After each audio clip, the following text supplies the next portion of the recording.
All right. You're ready. Go. Hi, welcome to God's Favorite Sinners. I'm Justin Hodak. I'm Lauren Trotter. And apparently we're in a hurry today, so we're going to talk really fast because Lauren's got a hard out in about 50 minutes. Hi. Hi. How's your week? Oh, eventful. Not really. Elaborate. It was interesting. You know, it was a lot of angst, a lot of learning, a lot of growing, a lot of acceptance, and yeah, and a lot of lessons. What did you learn? What did I learn? I learned that I'm growing in uncomfortable ways, right? I learned that I'm changing in uncomfortable ways. Not necessarily like things that I want to happen, but I guess things that have to happen. And being able to sit in that, I don't know, I've been in a mood too. Like I've been in a mood because I'm changing. Like I've been having like this ego death and like this dark night of the soul. And it's like I'm fighting between like these two people of what my cartoon character is and between what my authentic self is, right? Because I go between these two characters, right? There's Hodak's all, right? And then there's Justin is like, oh, like, you know, like I care about things and I'm super soft and I'm really sensitive and I'm super kind, right? And like I go between, it was interesting, right? Because I was watching like this interview with Tupac, right? And this dude asked him a question. He goes, there's like two Tupacs, right? There's like the Brenda got a baby Tupac, right? Where he's like super like committed to his community and like pay attention to what's going on. And then there's the fucking, you know, fuck your bitch and the, you know, and that I falter between those two fucking people, right? I say there's Lauren Gangster and then there's like Lauren.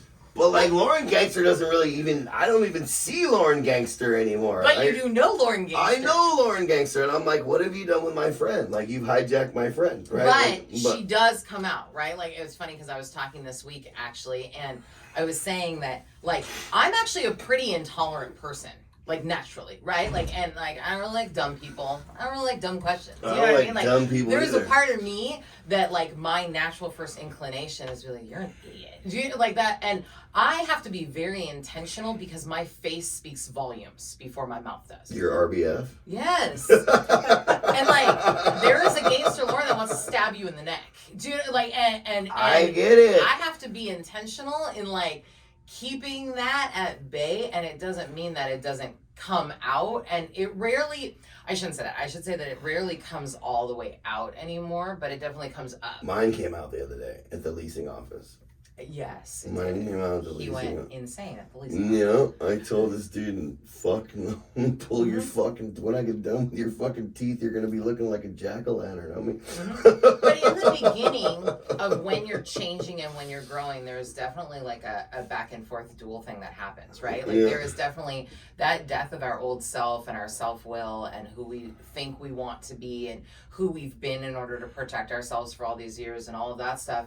There is definitely, like, when we go through this changing process, there's a back and forth. Like I say it all the time. I wish one morning I woke up and decided I believed in Jesus and became Jesus-like, and all of my character defects and all of my insecurities and all of my fears and all of my crazy and all of my stuff just fell away, and I just walked in the light of the Spirit from that day forward. And that's just not my truth. You know what I mean? And for me, it's always about like the learning the lesson, and those lessons keep coming until they're learned, and it's painful and it's uncomfortable. And I had a, you know, similar thing this week. I messed up something, like I made a mistake again, and it was another one of those experiences of like, I have to slow down, you know, like I have a tendency to like knock out things real quick, and I'm really good most of the time, and every once in a while I trip and I make that mistake, and it's about like the reaction to it. You know, it used to be like I want to jump off a cliff and it was like game over, and I was like, and then back in the day it was how do I lie, manipulate, and like change it and make it so no one finds out and da-da-da. And then today, you know, it's like a I want to throw up, and then I'm like I'm human, and it is what it is. and going and being like, look, I made a mistake. Here's what I'm going to do to fix it. If there's anything else I can do to fix it, let me know. I still would like to throw up. But, like at least it's that walking through it. And like, it's funny because that happened on Monday. And the rest of my week, what I was thinking about was extremely intentional. Right. The rest of my week was really about being super present for where I am, because a lot of times when I'm rushing or I'm doing stuff, it's because I'm like focusing on the next thing instead of focusing on being present with where I am. I've done that. I actually, that's funny. It brings up, like, I remember I was working for this guy and I fucked up and I forgot to get a signature like on a credit card release. Mm-hmm. And the dude balked on the charge. And it was like an $8,500 charge. Yeah. And I was like, fuck, dude. And I was like, same thing as you. I was terrified. I'm going to lose my job. I'm going to fucking do this. I need a line. And I'll never forget, I walked in the dude's office and I was like, I fucked up. Mm-hmm. He's like, what did you do? I'm like, I forgot to get I was so fucking just going 100 miles an hour that I forgot to get the signature on the release. And he looks at me and he goes, all right, cool. And I go, you're not mad? He goes, no. He goes, it only cost me $8,500 to find out that you are one of the most honest and integral employees that I've ever had. Mm-hmm. And don't fucking do it again. Mm-hmm. But that's the thing, right? Yeah. And that's not always the response, right? Like I've had people who I've had clients before who are like, well, explain to me why you did this. And I'm like, I don't know, like my bad. Like,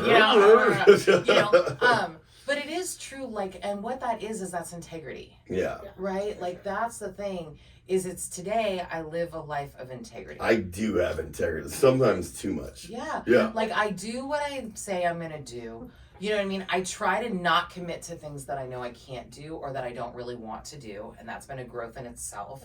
Because for a long time, I used to say yes to everything because I wanted people to like me and I want to be accepted and I want to be helpful, And today, a big piece of that integrity is me only agreeing to do things that I actually want to do or I'm really willing to do. And that when I commit to things, I'm committing the whole way through.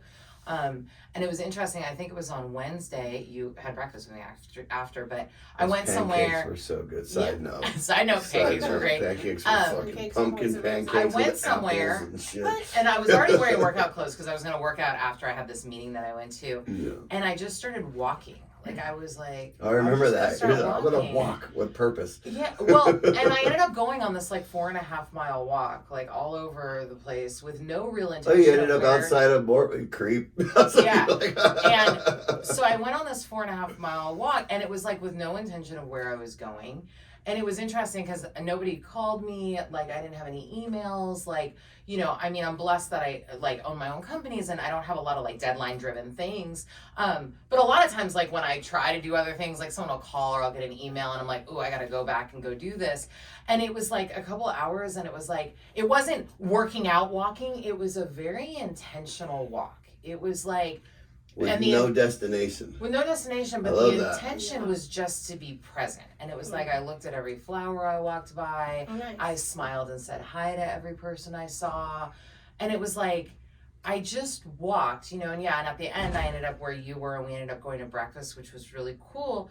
But it was you were on some Eckhart Tolle shit, dude. Yeah, it was just one of those power things of now, dude. that like it's so important to be intentional. Do you know what I mean? And fear and anxiety and regret and sadness and all that stuff is always when we're looking in the past or in the future. And like in the present is where I think peace actually lives, right? And like that letting go of everything I think I'm supposed to be doing or everything I think I'm supposed to be or everything, all of this stuff and all the bravado stuff that you and I talk about or that, and all that. Exhausting. And like in this walk, I was just Lauren. And I was wherever I was, and I was in alignment with like where my feet were.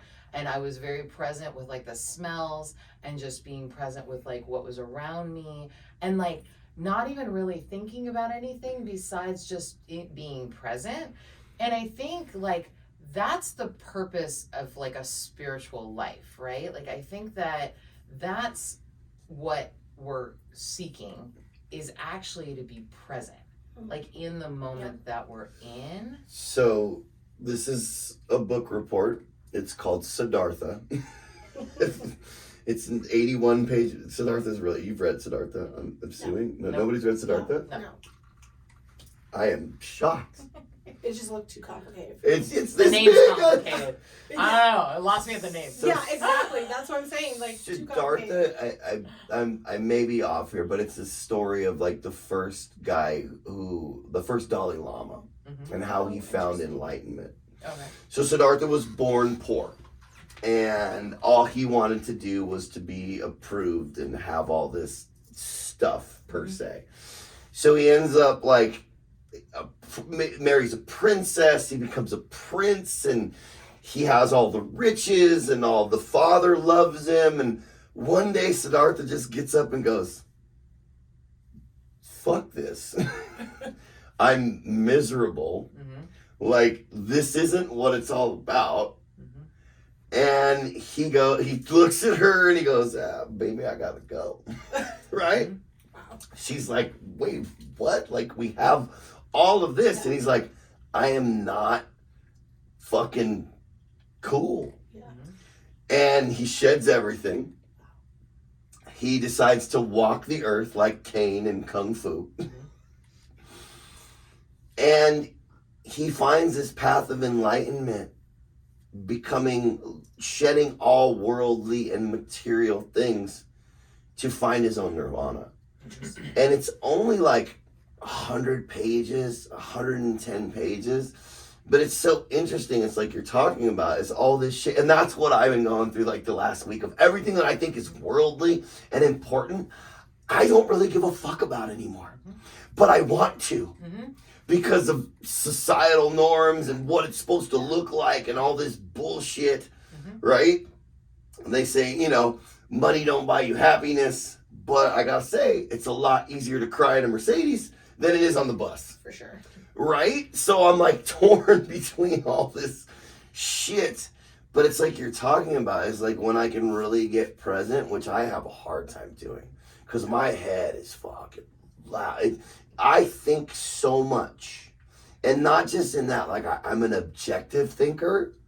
When I can step out of emotion, like when I can step out of emotion, I'm probably one of the most objective thinkers that you'll ever meet. Me too. Yeah.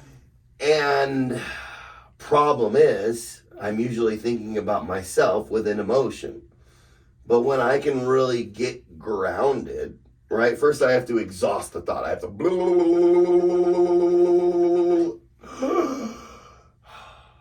Okay.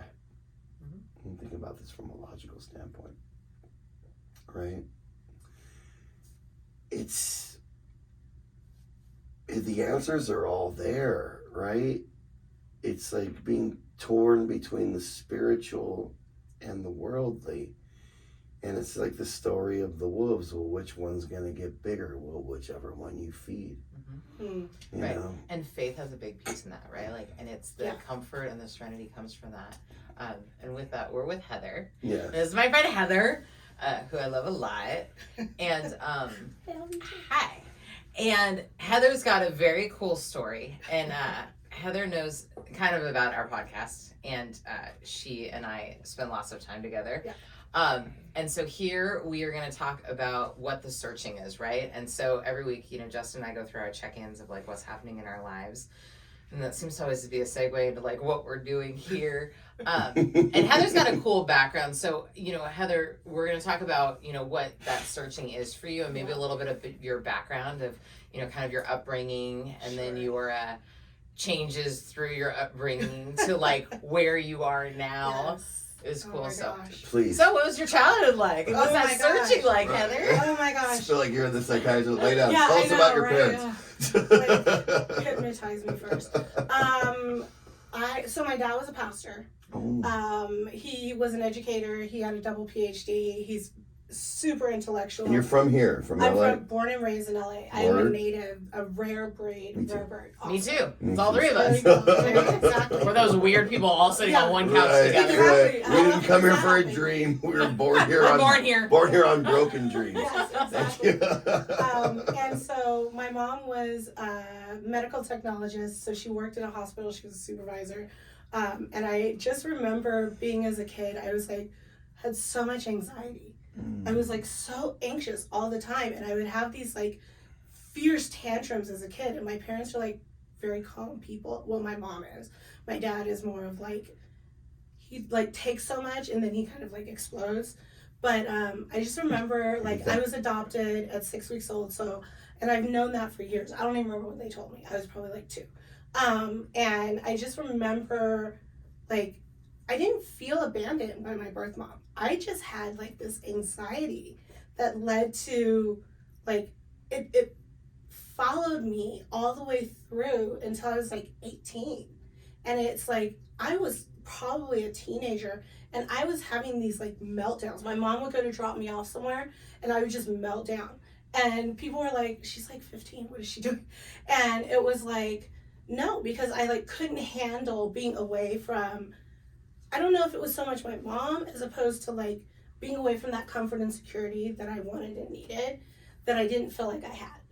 And I was this kid, I went to a Christian elementary and middle school. Those kids were brutal, man. I mean, it was the 90s too. And so like in the 90s, you could like shove a kid in a locker and nobody's going to do anything.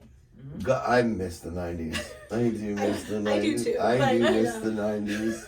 Yeah. So, such a different time. Well, also like talking about like having the anxiety, like, you know, I grew up with ADD before it was HDAD and they had all these names on. Exactly. They didn't understand stuff, right? Like you were just either fucking wilding out or you were just, you know, you were crazy normal. Or you were normal. You were crazy, you were normal. Exactly. And I think that's what I learned. I had ADHD. Nobody knew I had ADHD and they didn't know until I was an adult. But all of the hallmarks were there, like forgetting my jacket at school, forgetting my assignments at school. Like there was a point when my mom had to sign my assignment book because I just was so scatterbrained. And I just remember being like, it was the 90s and like there was such stigma associated with like having any mental health issues. And here I was, this like 8-year-old kid and like all the way through to adulthood who had like depression, trichotillomania, anxiety, ADHD, and my mom didn't know what to do with it. You know, she sent me to therapy. We went to many therapies. I remember first therapy session, I was like 8, and I was like, what am I supposed to do in here? And the lady's trying to talk to me, and I wouldn't talk to her, because it was like, I don't, like, what am I supposed to say? So needless to say, I've learned that talk therapy with 8-year-olds is not really a good idea. Like, they just don't have the capacity to, like, do that kind of in-depth, like, processing and thinking. And then when I was like in high school, jumping ahead, I got really depressed. I got really anxious. I went to a private school. I went to a private all-girls school, and I found myself not able to keep up. I don't know if it was the ADHD. I don't know what it was, but it was another, like involved in 50 million things, but couldn't do the schoolwork. Mm-hmm. And so I was like president of the student admission, like council, like president of the environmental cleanup club. You know, I was playing volleyball. I was a manager for the volleyball team after I played for a while. And then I was like doing something else. And then it fell apart. And what was your faith like during this period of time? Your dad was a pastor. Yeah. In a Christian school. Yeah. You've got all this anxiety. You were adopted, which comes with a whole slew of just questions and stuff in general, right? Yeah. And all of that. So, like, during your childhood being raised that way, like, what was kind of your faith? Were you like, all right, cool, you all got a God? Did you have, like, a faith? And you and I talk a lot about the difference between believing in God and having a faith. Then were you forced to have to participate in that? Or, like... So, I had a God, that I believed in, but I don't think I understood it. So when I was 10, I accepted Jesus Christ as my Lord and Savior, but I don't think I understood what that meant. Yeah. And so Dad was a Christian. Yeah, he's a pastor. Yeah, okay, Christian pastor. And I don't know the term bishop, pastor, monsignor. I don't know where they all fit. And rabbi. Okay, that's Jewish. I know that's Jewish. Yeah, rabbi's Jewish. Okay, pastor's Christian. Pastor's Christian. Yeah. And a minister? Same thing. Okay, minister, pastor, same thing. Okay, tomato. Yeah. Okay. And so, except for the pastor, usually is in charge of the church, and then like the minister is like his associate, but that's all very like, semantics. So the pecking order. Yeah. Okay. Like that. And I remember like having faith until I got into high school, and what happened was my dad got kicked out of a church, and it happened when my mom and I were on a church trip out of town, and I remember just being so disenchanted. He got kicked out of a church? Yeah, they voted him out. They didn't like him for his, like, the values he stood for, they suddenly decided they didn't like. And Getting back to judgment. yeah. Anyways, And let's so, go. like, my whole idea of, like, being disenchanted with the church, I was angry, I was really upset. I lost the friends that I had there to a degree, and I spiraled. I just spiraled. My faith was, like, on the brink. And I said this the other night at my dad's retirement, is that the one thing I loved about my dad's new church that he started was that all they did was pray for me. That's what they did. They didn't force me to go to service. And 90% of the time I would come into the church and there's this little back room with a couch like this and I would sleep on the couch. I have a question. And this is a really important question to me. Yeah. What were the values that he stood for that he was being judged for? And why were they judging him? Because this is a big thing, and we were just talking about this morning, is like values and judgment and the way people look at things. And this is huge for me.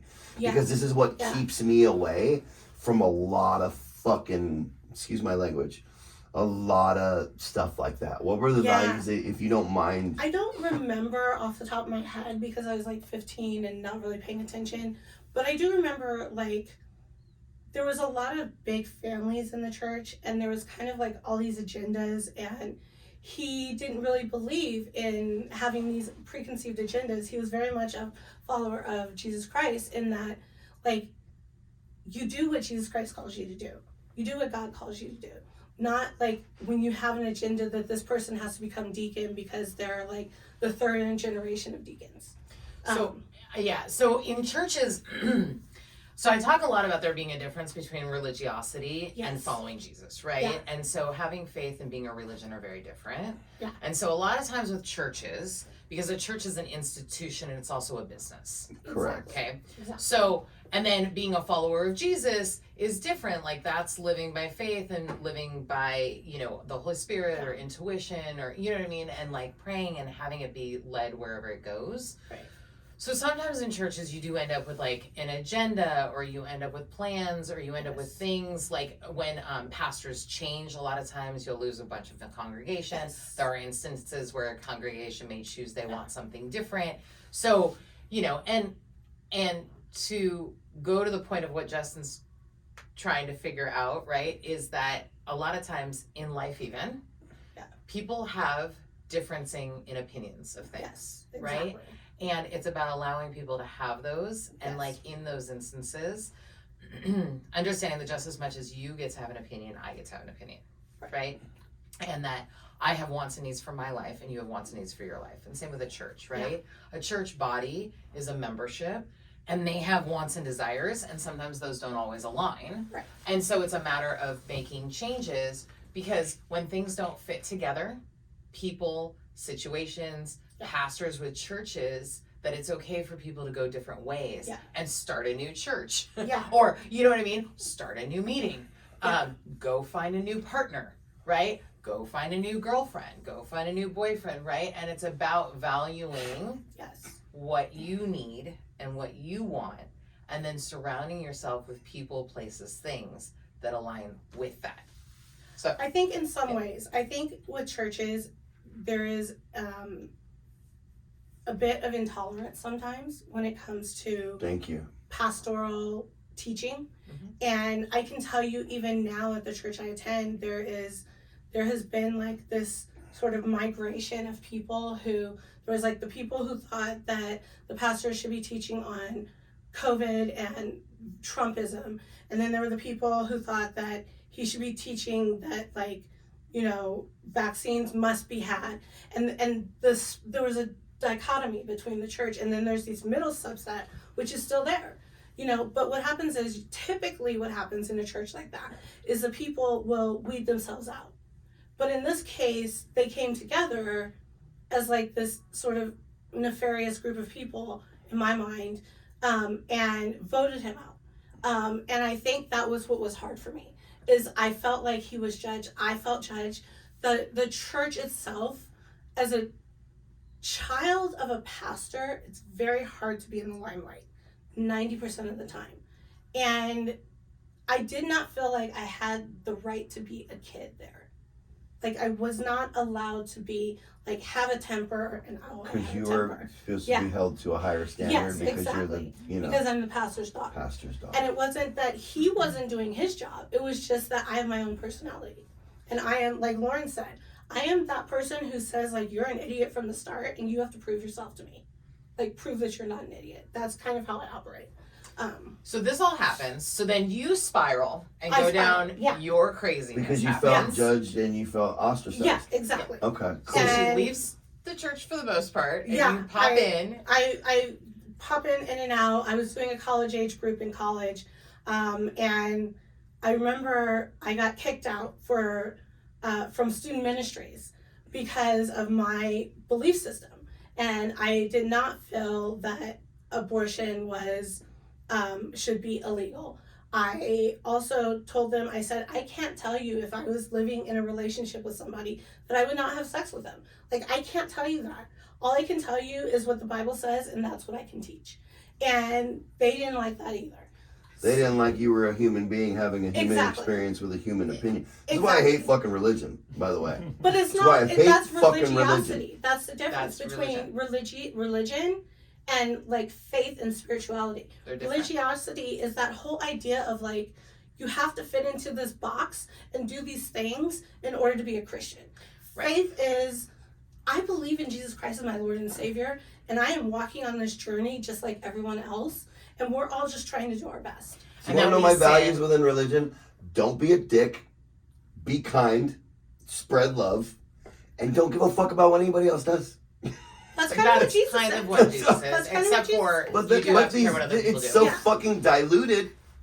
But see, you're again confusing religion with spirituality and faith. Yes. Because again, religion is check boxes. Yeah. Religion is you have to do this or you go to hell and da da da Right. da da da. Like, we don't live in that space. Like us, Yeah. we actually live in the space of, like, we follow Jesus. We sin Yeah. every day. Do you Yeah. know what I mean? Well, I know, And, that's like, why I talk to you. Like, I can't talk to these other fucking idiots, right? Well, The, I don't. the nose down fucking idiots. See, but here's the thing about that, though, is that I, as a follower of Jesus, am supposed to be an example Yeah. every day. Right? So I don't get to call everyone fucking idiots or hate on them. Well, no, I get But- to call them fucking idiots. Yes. But for me, I get to be an example and live my faith and be an example of that. Right. And what other people do, I watch, I pray, Yeah. I pour love and kindness into everything.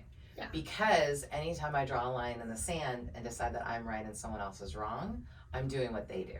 Right. So for me, it's not about this drawing lines in the sand or being like they're wrong and I'm right and you're a dick and I'm not, you know what I mean? Yeah. Because then I'm doing the same thing they do. Exactly. So what I do is I walk in my faith and I be an example and I try to be loving and kind. And I not do live in judge people, hypocrisy. just so you know. Because You that's do. your favorite thing. Yeah. I do. I do too. Because that's the way I decide who I want around me and who I don't. Right. It's the way I know who I'm supposed to pray for and who I don't. You know what I mean? It's the way that I relate to people and how I know who I want to surround myself with. Yeah. And so it's important to actually judge people. Yeah. And in that though, means that I'm loving and kind and patient and, you know what I mean, and tolerant and all of that stuff. But I have to judge because that's the way that I have discernment. Exactly. It's the way that I know what I want to follow, what I don't. You know, it's where I see the sin and I don't, you know, in our terms. And in that though, in my walk is being human. And Yes. it's making mistakes and it's learning from them. Right. And it goes back to what I started this with, is that, like, you know, I didn't wake up one day and decided to be a follower of Jesus and just became saint-like, you know? And it's that having that human experience. So you're going through this. So I'm going through this, left the church at that point. I was a Christmas and Easter kind of church person. My dad's still a Just talking about that pastor, the other day. went to law school, which was a really bad idea, and I'm still, like, living through You're this. still still She's still an decompressing. attorney. Yeah, it's all Weird. very, like, weird. And then I love that you said I went to law school. It was a horrible idea. it was a horrible idea, except for the 4 months I lived in London, and that was the best time of my life. But I was also not sober at the time, and I, like, drank my way through London, Paris, Madrid, you know, Canterbury I even. like the way you party. Yeah, International drinker. What kind of law do you practice? Right now I'm doing mental health advocacy, special education, and some workers' comp thrown in. I just got choked up. See, you get sensitive. I'm super The Justin sensitive. just came out. Yeah. Yeah, there's Justin. See, Yeah, Justin. that's not Super Hodak. sensitive. That's Justin. Yeah. No. And So so you go to law Can school. we edit this? No, we cannot. No, absolutely not. So you're drinking. You're only going to church. Basically on holidays. Yeah, exactly. Dad's still a And, pastor. I got my first job in law. Turns out I stopped drinking May 15th, 2011, and was clerking for city attorney's office, had really bad anxiety because I didn't like it there, and started on Xanax. Okay. Well, the Xanax really effed me up, like really messed me up. And I didn't know it messed me up. See, that's the thing that's about That's the beauty of pills. drugs. It is. That's the beauty. I didn't know. And so my court partner at my first real law job was like, "You're a mess. You don't even know what's going on in the courtroom. And if you don't get sober, I'm going to tell them." And I was like, "What are you talking about? I don't do benzo brain. drugs," you know? And so I got sober. It took me 6 weeks to get off the pills. And I remember when I go to the psychiatrist, I was like, "I have a problem." He's like, "That seems to be happening a lot lately." I was like, "You might want to change your prescription methods." And so it took me 6 weeks. May 14th, 2012, that's my sobriety date. And I remember my court partner, who I'm not friends with anymore, but she brought me to church. She brought me to Bel Air. And I remember the fact that it was so warm and so loving. That's the thing I remember about Bel Air, is that there was no judgment. And I will tell you, I was in and out of Bel Air until 2018.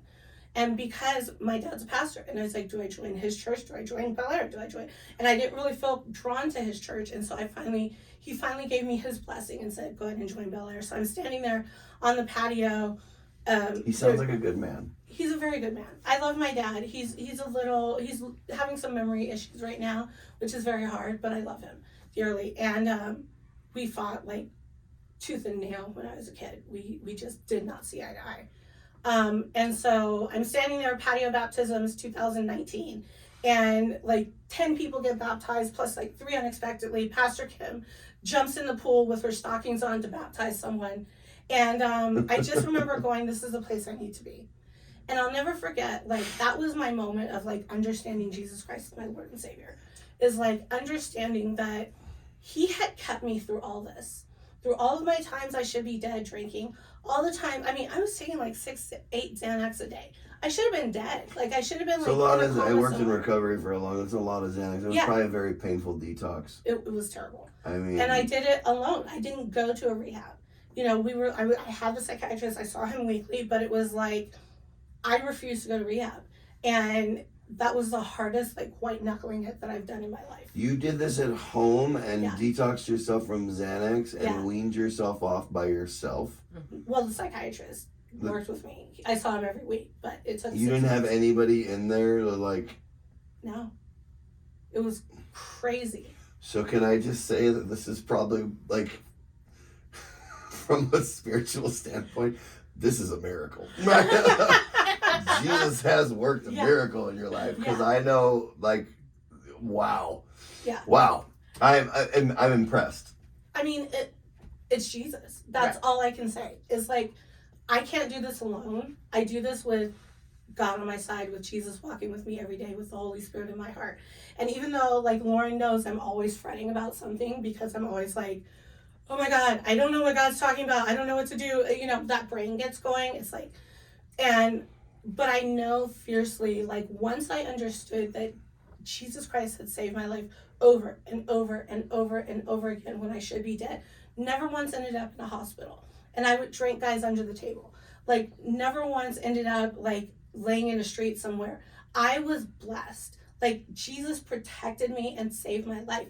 And that's all I know, is that when I am walking with him, my life is better.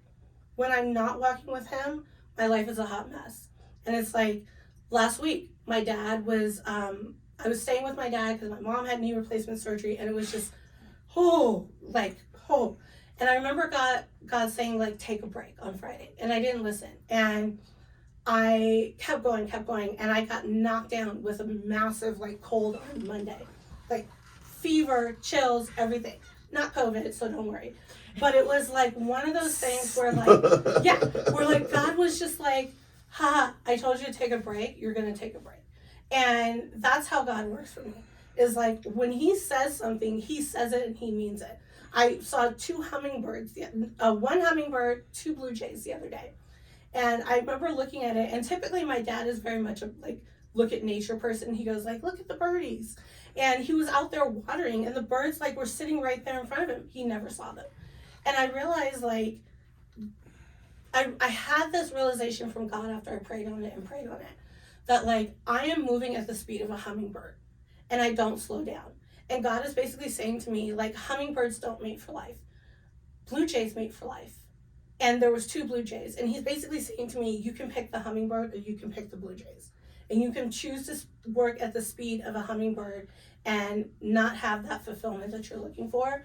Or you can work like a blue jay and have that partner that I'm trying to bring to you, that you're like ignoring everything because you're chasing after the things that are in the world. And that's how God works for me, is because I'm always chasing something in the world instead of just chasing what's right in front of me. And that's the biggest thing, right? Like that's the thing that you and I were just talking about. Is it's so true that like we move so fast that we actually miss the blessings that God's trying to give us. And we're so focused on what we think we're supposed to have or what we think we're supposed to do or who we think we're supposed to have or all these things that we miss all the blessings that he's trying to give us. And if we can just slow down and be present and actually be patient and allow him to unfold the life that he's trying to bless us with, everything comes in alignment and is so good. I have a question on the things that you were saying. Like, how do you know when you're walking with God and when you're not? For me, for you, when things start to like line up and work in place. When I'm not walking with God, I feel like I have no inner peace. I'm trying my hardest to like make things happen and they just don't work out. Square peg, round hole. It's like yes, exactly. And it's like the peace I get when I'm with God is like, literally, I say this honestly, the peace that passes understanding. Like, I don't know how I get it, where it comes from, but it's like a peace, an inner peace of knowing like I'm just following one step in front of the other. Well, we were just talking about this morning with the situation that I was talking with you about. Is like that thing, that opportunity for me was really seamless, right? But I get judged because of it, right? Like it's very seamless and it's coming to me very easy. And that's what's right for you. It doesn't make it right for others.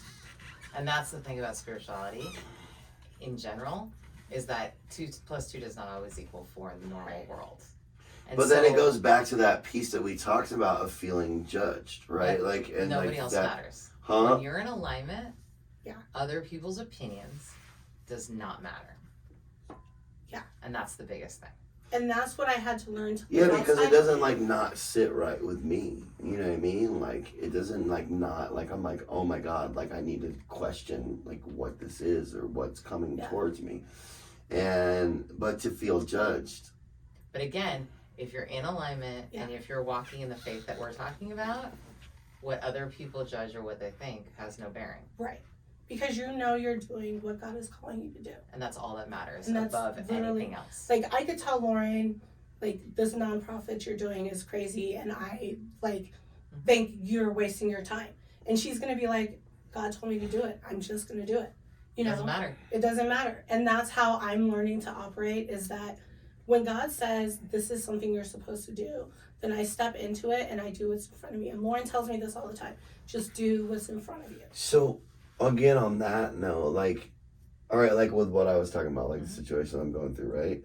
Like, how do I know God's telling me, like, to do it? Because it's seamless? Yeah. Yeah. And does it bring you peace? And does it bring you peace? I mean, nothing really brings me peace. Like, like what I do for, like, livings and stuff is, like, you know, I'm a sales guy. Like, it's always very chaotic and, like, brings me peace. But it doesn't bring you peace. But it doesn't bring you, like... Is it aligned? Is it aligned? Yes. You know when things are aligned. it seems to be like a line. It's like boom, boom, boom. There's no blowback. There's no friction. There's no this. There's no forcing a square peg into a round hole. Yeah. Like, it's just being fucking set up along a playing board. And basically, I'm just rolling the dice, and sometimes I move 2 spaces, and sometimes I move 6 spaces. But I haven't hit a space yet that says, go back 3 spaces. Exactly. So then you don't need to justify and rationalize it to others. Yeah. And it's your journey. Like, that's the thing you have to remember, is it's your journey. If you're not feeling calm and peaceful about it, then you know it's not the right step. But if you feel like things are working seamlessly, nothing's happening that seems out of place, and so, like, excuse me, Mom, fuck those people who, like, who want to judge it, because they're not you. They don't know your relationship with God. They don't know how you interact with God. They don't know the inner Justin who is, like, walking that journey. But again, it always goes back to, do you go to bed at night comfortable? Exactly. No one sleeps with you. It doesn't matter who's in your bed. Yeah. I am the only person going to bed at night in my body. Exactly. And I have got to be comfortable. Exactly. That's it. Nobody else matters. The only person that matters is me in that moment when I go to bed at night. And being able to go to bed at night comfortable is more important than anything. And that comes when you're in alignment with God. Yeah, absolutely. Aligning with God is the key, I think, to everything. Is just trusting. Whether you go to church or not, whether you are religious or not, it doesn't matter, because the spiritual side comes when you're aligned with God and when your heart is following what He's telling you to do. And in that, you go to bed at night comfortable, which is more important than anything. Yeah. And with that, I think we're out. I will let you process that one. I want you to take that in. This to end. I know, but I think this is the point Like, where this is supposed to you come become in like for one of you. my fucking favorite people. Oh my God, I want to just truck with you, dude. You can hang out with us anytime. Oh Absolutely. This is my road dog right here. God. Yeah, exactly. We're So going with to that- Thanksgiving boxes. Thank you all for joining us today, and we'll see you next week. Mind Peace out. blown.